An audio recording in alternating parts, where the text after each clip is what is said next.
Hello बच्चों, class first year class continue किया जाएगा। लास्ट टाइम मैंने आपको जो है एम्पियर और केल्विन को डिफाइन किया था, उसके स्टैंडर्ड मेजरमेंट को। आज जो है हम लोग मोल के स्टैंडर्ड मेजरमेंट को डिफाइन करेंगे। देखिए, जो मोल होता है ये अमाउंट ऑफ सब्सटेंस होता है। अमाउंट ऑफ सब्सटेंस का मतलब होता है कि चाहे वो सॉलिड के फॉर्म में हो, चाहे लिक्विड के फॉर्म में हो और चाहे गैसियस के फॉर्म में हो। ठीक है, उसके अंदर कितने अमाउंट प्रेजेंट है। किसी भी कंटेनर में आपने मान लीजिए 1 किलोग्राम को रखा, उस 1 किलोग्राम के अंदर उसका कितना एलिमेंट प्रेजेंट है। माने ऑक्सीजन है तो ऑक्सीजन के कितने एलिमेंट प्रेजेंट है, नाइट्रोजन है तो नाइट्रोजन के कितने एलिमेंट प्रेजेंट है, कार्बन है तो कार्बन के कितने एलिमेंट प्रेजेंट है। वही उसका जो मेजरमेंट होता है वही मोल होता है। वैसे केमिस्ट्री के language weight upon molecular weight जो होता है मोल के बराबर होता है। आपने पढ़ा भी था, वेट अपॉन मॉलिक्यूलर वेट, तो वो मोल होता है। लेकिन यहाँ फिजिकल लैंग्वेज को ज्यादा कुछ है नहीं, खाली डिफिनेशन के फॉर्म में उसको मैं एक्सप्लेन कर दे रहा हूं, उसको आप लोग लिख लीजिए। तो लिखिए, इसमें ज्यादा कुछ नहीं है। देखिए, one mole is defined as the amount of substance of a system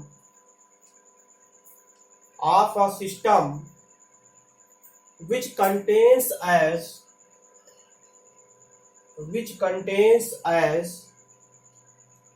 many elementary entities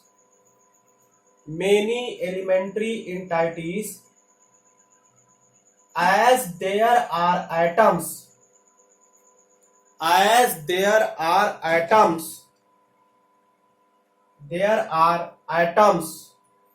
in 0.012 kg of 0.012 kg of carbon 12, 0.012 kg of carbon 12। Okay, इसको आप लिख लीजिए। अगला है फंडामेंटल, जो आपका यूनिट है वो है कैंडिला। ठीक है, कैंडिला है। हम लोग ने इसको सीडी से डिनोट किया था।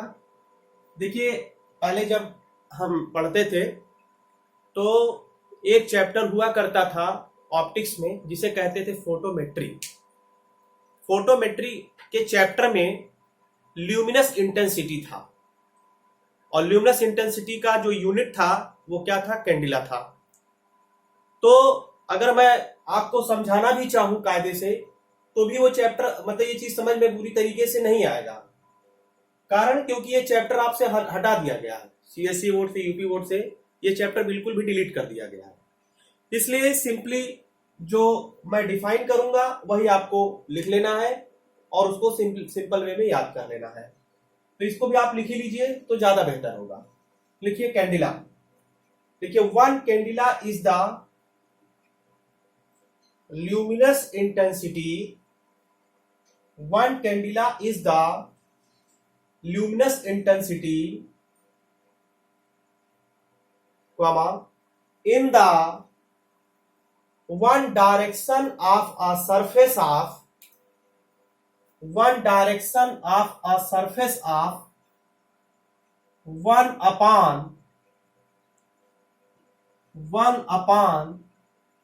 6 lakh meter square, 1 upon 6 lakh meter square of a black body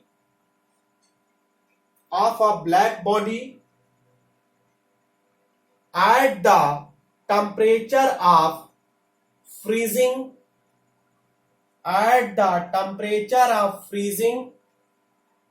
platinum under a pressure of 101.325 Newton per meter square,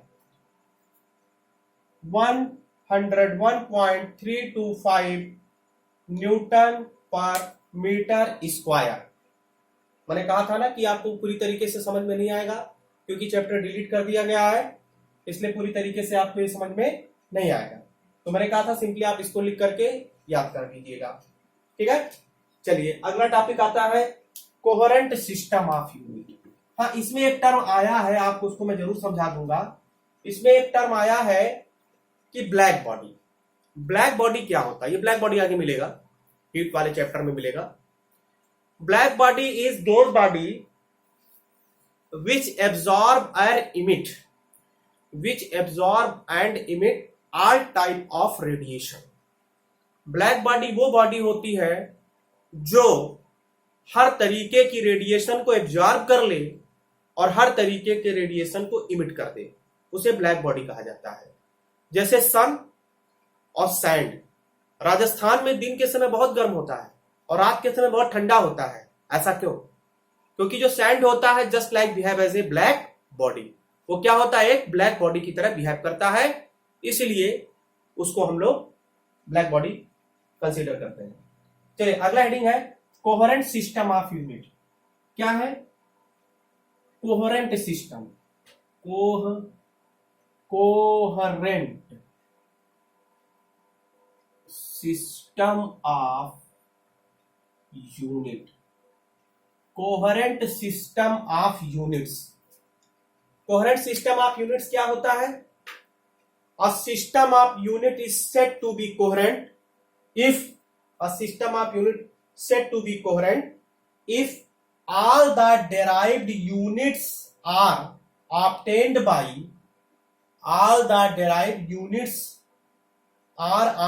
by multiplication or division from a certain set of basic units. From a certain set of basic units. बिल्कुल सही है। जितने भी derived unit हैं, जैसे मान लीजिए हम लोग फोर्स लेते हैं, तो फोर्स का यूनिट क्या है? फोर्स का यूनिट न्यूटन होता है। तो फोर्स को हम डेराइव कर सकते हैं या हम यूं लिख सकते हैं force is the product of mass into acceleration. तो बताइए बीच में मल्टीप्लीकेशन आया कि नहीं आया? मान लो डिस्प्लेसमेंट है, या सिंपली ले सकते हैं velocity. Velocity is equal to क्या होता है? Displacement upon time. तो बताइए इसमें डिवीजन आया कि नहीं आया? यानी वेलोसिटी को हम डिराइव कर दे रहे हैं, डिस्प्लेसमेंट अपॉन टाइम से डिराइव किया, तो हमारा क्या आ गया? वेलोसिटी आ गया। समझ गया ना? तो एक फंडामेंटल यानी कोहेरेंट सिस्टम ऑफ यूनिट क्या है कि यह system of unit is said to be coherent if all derived units are obtained by multiplication and multiplication or division from a certain set of basic units। इसको आप लिख लीजिए, जो मैंने बोला उसी को पॉज करके लिखते जाएंगे। अगला हेडिंग है measurement of mass.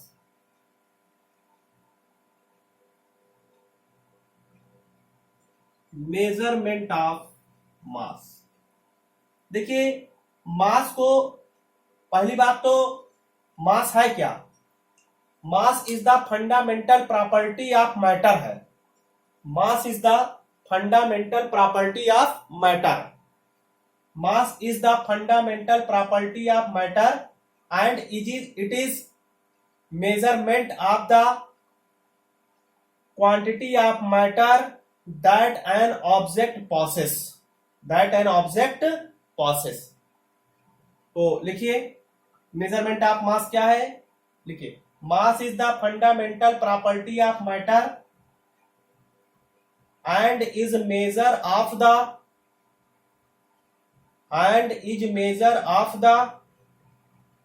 quantity of matter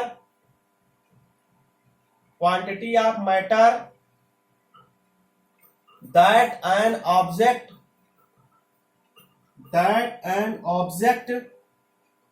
possesses। That an object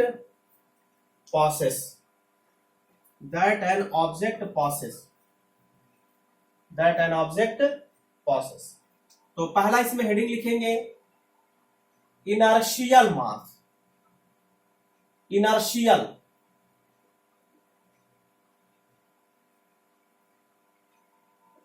ये होता है इनर्शियल मास। देखिए इनर्शियल मास क्या होता है, आपने इनर्शिया पढ़ा था कि कोई भी बॉडी रेस्ट के फॉर्म में है, कोई भी बॉडी मोशन के फॉर्म में है तो वह तब तक रेस्ट या मोशन में बनी रहेगी जब तक वह यानी उसके ऊपर कोई एक्सटर्नल फोर्स ना लगाया जाए। तो एक्सटर्नल फोर्स ना लगाया यानी किसके ऊपर, किसी बॉडी के ऊपर। अगर बॉडी है तो उसका क्या होगा, मास होगा कि नहीं होगा, बोलो। यानी अपनी इच्छा के अनुसार कोई भी बॉडी ना तो मूव कर सकती है ना तो स्टेशनरी रह सकती है, यानी जब हम उसके ऊपर एक्सटर्नल फोर्स लगाएंगे तब वह मूव कर सकता है और तभी क्या होता है, स्टेशनरी रह सकता है। तो इनर्शियल मास में लिखिए, it is measure of the reluctance, it is measure of the reluctance, reluctance, reluctance on the part of the object, on the part of the object to change its motion, to change its motion when a force is applied on it, when a force is applied on it, when a force is applied on it।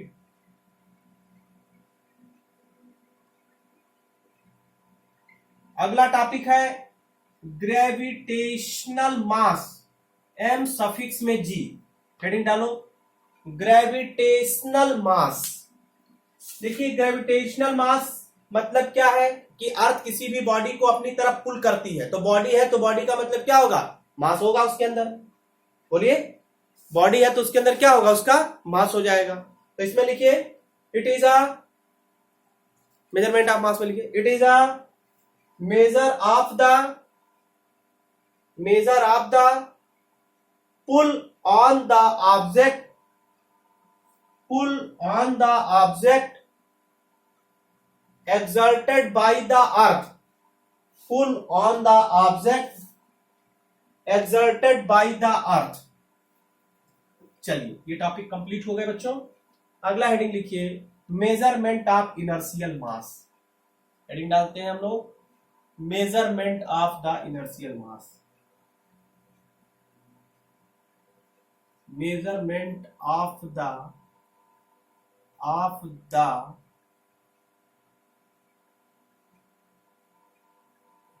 Inertial, measurement of the inertial mass. Heading डालेंगे measurement of the inertial मास क्या होता है। किसी भी मास को major करने के लिए हम लोग किन बातों का ध्यान रखते हैं उसको ध्यान दीजिए। जैसे हमने क्या लिया, एक ब्लॉक लिया, ठीक है, ये ब्लॉक मतलब लकड़ी का हो सकता है, लकड़ी का मान लीजिए, और यहां पर हमने क्या लिया, एक मेटालिक स्ट्रिप लिया। क्या लिया, मेटालिक स्ट्रिप, मेटालिक स्ट्रिप लिया। ये कोई रिजिड सपोर्ट है, क्या है, रिजिड सपोर्ट हो गया। और इस मेटालिक स्ट्रिप पर हमने क्या किया, किसी मास बॉडी को रख दिया, किसी मास बॉडी को रख दिया। ये क्या है, पैन है, और ये क्या है, कोई मास बॉडी हो गया। ये पैन हो गया और ये क्या हो गया, कोई मास बॉडी हो गया। स्ट्रक्चर समझ में आ रहा है। तो मेजरमेंट ऑफ इनर्शियल मास को हम लोग मेजर कर रहे हैं। अब यहां पर हमने क्या किया कि ये जो पूरा स्ट्रक्चर समझ में आया, ये जो मेटालिक स्ट्रिप है उसको थोड़ा नीचे खींचे। नीचे खींचने के बाद हमने इसको छोड़ दिया, और जब छोड़ दिया तो ये ऊपर नीचे क्या करेगा, वाइब्रेट करेगा, और जब वाइब्रेट करेगा तो इसका क्या निकलेगा, टाइम पीरियड निकलेगा। क्या निकलेगा, टाइम पीरियड निकलेगा। तो ये जो टाइम पीरियड होता है, टाइम पीरियड ऑफ जो वाइब्रेशन होगा टी, वो मेनली तीन बातों के ऊपर डिपेंड करता है। पहली बात यह है कि ये मेटालिक स्ट्रिप कितनी लेंथ का है, यानी प्रोजेक्टिंग पार्ट मतलब कितना भाग बाहर निकला है उसके ऊपर डिपेंड करता है। दूसरी बात मॉडुलस ऑफ इलास्टिसिटी, ये चैप्टर मिलेगा, इलास्टिसिटी मिलेगा सेकंड पार्ट ऑफ फिजिक्स में, पहला चैप्टर है, 9th चैप्टर है इलास्टिसिटी या प्रॉपर्टी ऑफ सॉलिड, उसमें पहला टॉपिक है इलास्टिसिटी, तो वहां इलास्टिसिटी मिलेगा।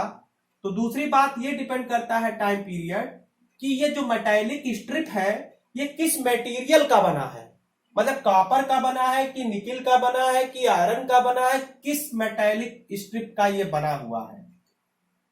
दूसरी बात समझ आया, यानी मॉडुलस ऑफ इलास्टिसिटी के ऊपर डिपेंड करता है।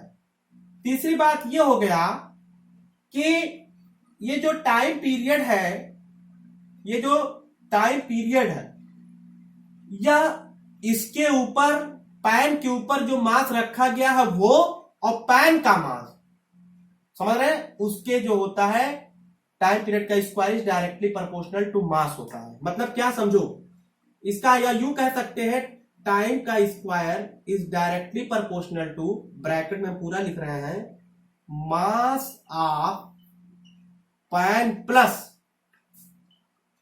मास ऑफ बॉडी। अब मेरी बात समझ में आ रहा होगा, इसका मतलब T is directly proportional to, अगर हम M ले ले, दोनों की कंबाइंड मास को क्या ले ले, M ले ले, तो इसका मतलब T square is directly proportional to क्या हो जाएगा, M हो जाएगा। और हमको पता है कि पूरी फिजिक्स का रूल डायरेक्टली प्रोपोर्शनल कांस्टेंट आएगा, यानी अगर हम दो जैसे इस मास को रखे उसकी वैल्यू हमको टाइम पीरियड की मिली, हमने दूसरे मास को रखा तो दूसरा टाइम पीरियड, तो इसका मतलब हम जो है इसको how to define it, M1 upon क्या हो जाएगा M2, हम इसको कैसे डिफाइन करेंगे वो इस चीज का, यानी T1 स्क्वायर अपान क्या होगा T2 स्क्वायर हो जाएगा। इस तरीके से आपका जो है ये वैल्यू यहां से फाइंड आउट हो जाएगा, यानी T1 square upon T2 square is equal to M1 upon क्या हो जाएगा M2 हो जाएगा। इनके रेशियो के क्या होगा, डायरेक्टली प्रोपोर्शनल हो जाएगा। ठीक है, तो मेजरमेंट ऑफ इनर्शियल मास हो गया। तो हेडिंग आपका है, पहले इसमें लिखेंगे तब इसके डायग्राम को बनाएंगे, तब आगे बताता हूं क्या करना है। हेडिंग डालिए measurement of the inertial mass, इसमें लिखिए, देखिए to measure inertial mass of a body, to measure inertial mass of a body, a specially designed balance,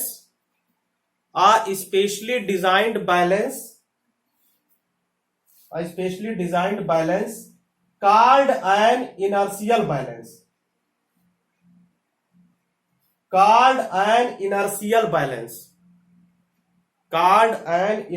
balance, full stop. It consists of a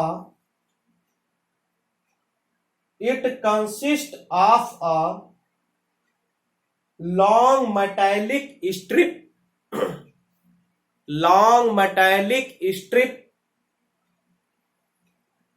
whose one end is fixed to a rigid support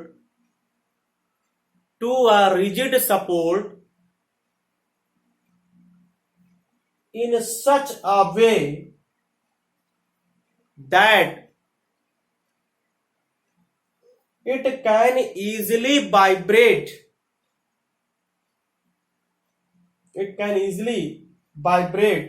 horizontally.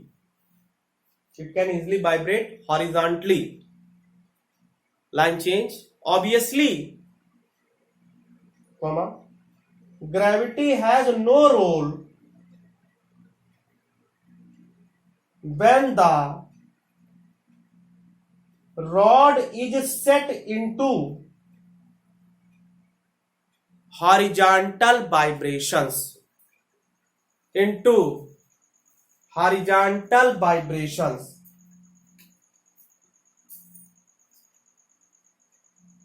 The other end of the strip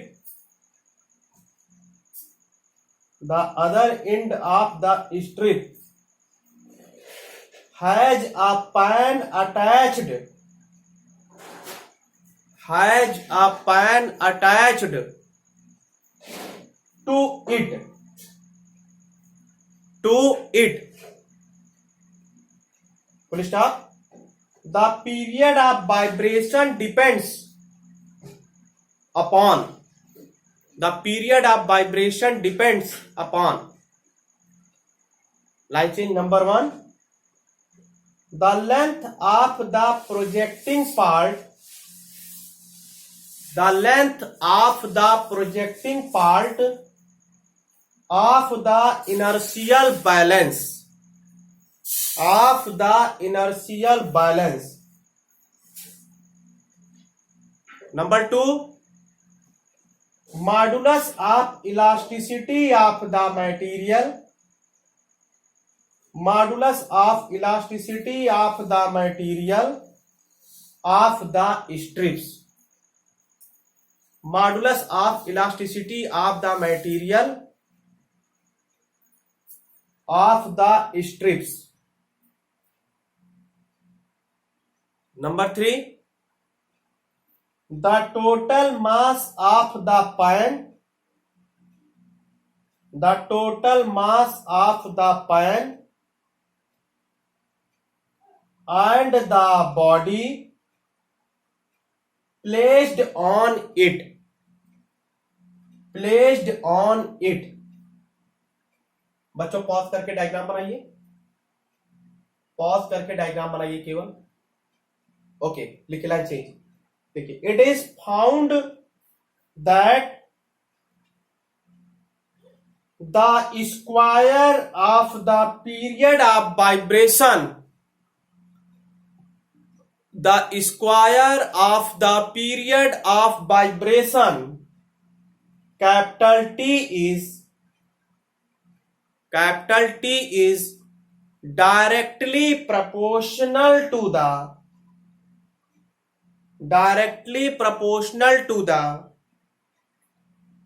total mass m, small m,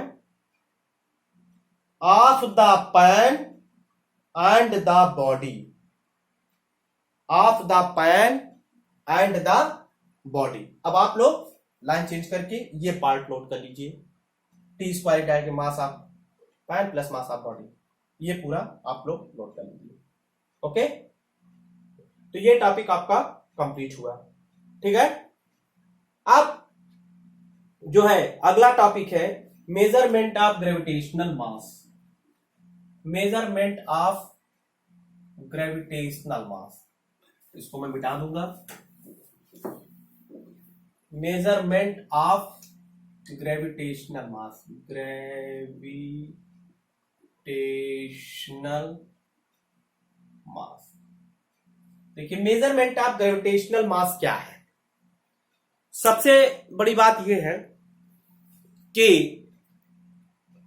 जब आप gas cylinder लेते हैं तो अगर आपको कुछ शक की गुंजाइश हुआ कि इस सिलेंडर में गैस कम है, तो आप क्या कहते हो कि भैया ये इसमें जो है, गैस वाले से कहते हो कि भैया इसमें गैस कुछ कम है, मुझे महसूस हो रहा गैस कम है, कृपया आप इसको जरा वेइंग कर दीजिए, तौल दीजिए।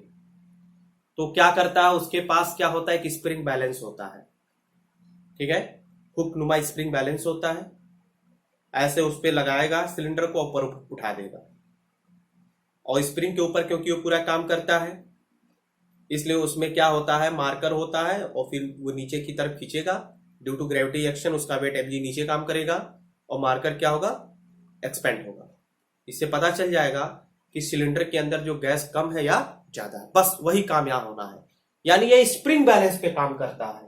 ग्रेविटेशनल मास जो होता है वो स्प्रिंग बैलेंस पे काम करता है, लाइक दिस।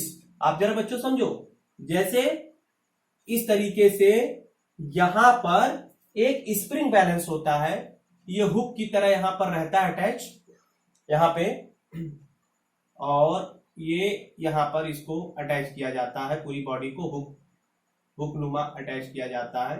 देखेंगे आप लोग इस तरीके से हुक के फॉर्म में अटैच किया जाता है, और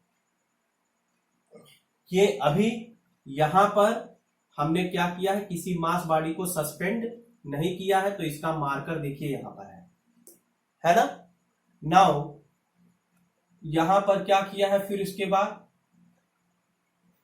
हमने क्या किया है, यहां पे किसी मास बॉडी को जब सस्पेंड कर दिया है, नीचे की तरफ जब सस्पेंड कर दिया है तो देखिए ये कुछ ना कुछ खींचेगा।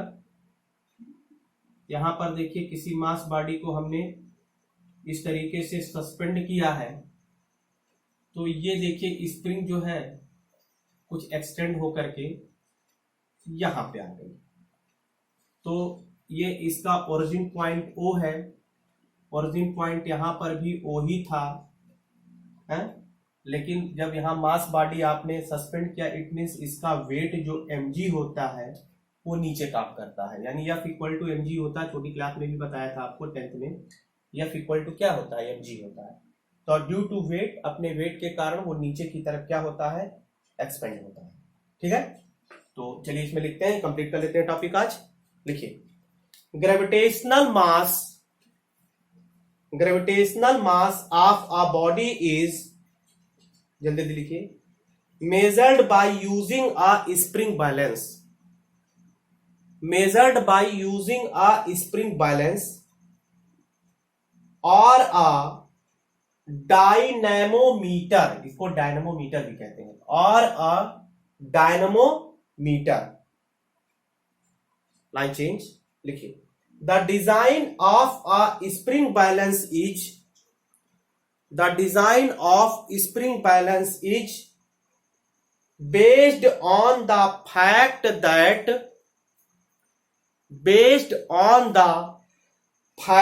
that elastic force is directly proportional to the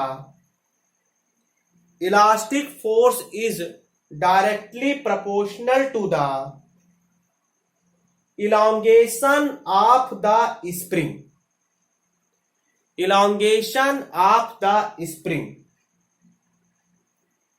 line change, elongation of the spring, line change,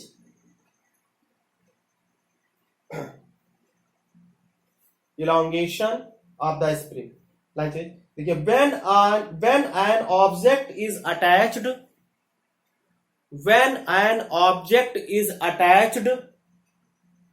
to the lower end of the spring,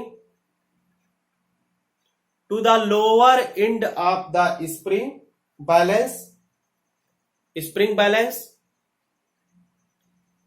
the elongation itself is proportional to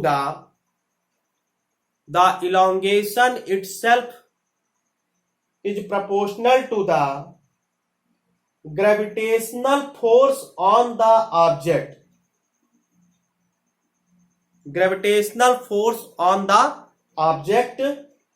and hence